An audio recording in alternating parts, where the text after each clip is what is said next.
En plus du texte 2D standard, créé ici avec l'outil texte disponible dans les outils de création, Motion vous permet de créer des objets texte 3D avec une profondeur, des côtés, des arêtes et une face arrière.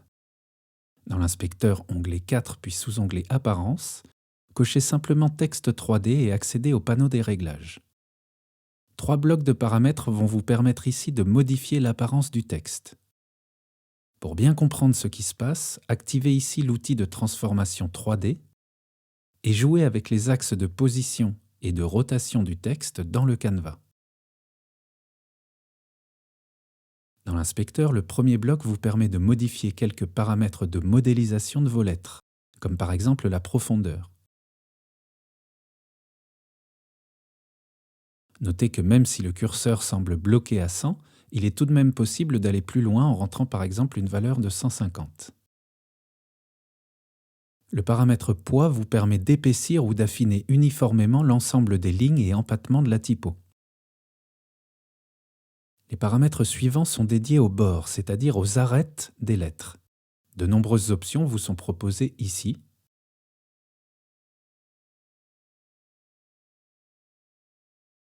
Y compris la série en anneaux pour masquer les faces avant et arrière de la lettre. On peut augmenter ou réduire la taille de cette arête ici et gérer indépendamment le bord arrière en dessous.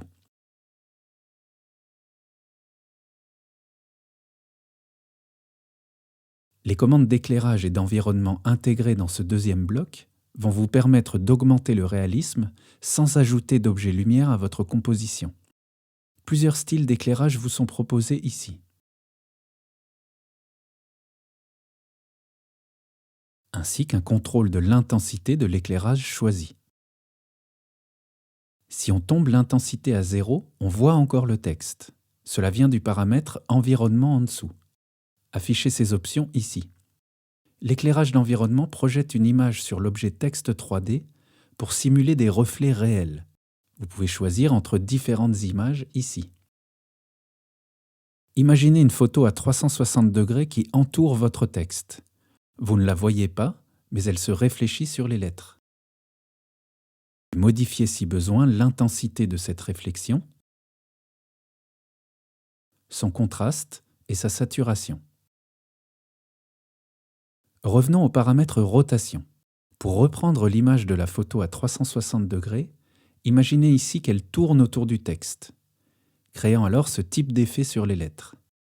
Paramètre plutôt intéressant à animer, avec des images clés ou encore un comportement de paramètres. Tout comme l'éclairage, les matériaux ou textures sont des fondamentaux de la 3D. Vous accédez aux différents matériaux ici,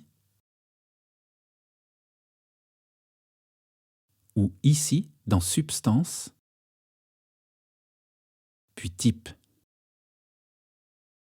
Les réglages suivants diffèrent selon les textures choisies.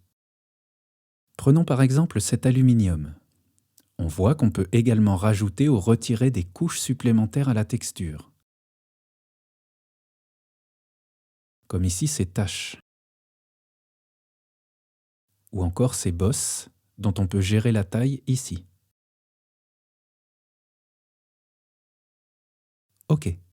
On a vu au début que l'on pouvait agir sur les différentes faces qui composent le texte 3D. Il est également possible d'appliquer des matériaux différents à chacune de ces faces, en passant ici de simple à multiple. Même marche à suivre qu'avec un matériau simple pour appliquer les textures. Option assez pratique, vous pouvez lier différentes faces en cliquant ici pour que cette face ait la même texture que la face sélectionnée. Ici, la texture du bord arrière liée à celle du bord avant. Le changement de texture appliqué à l'un est maintenant automatiquement appliqué à l'autre. Expérimentez à votre rythme toutes ces possibilités. Et n'hésitez pas à poser vos questions si vous en avez sous la vidéo. C'est tout pour aujourd'hui, merci et à bientôt sur le blog.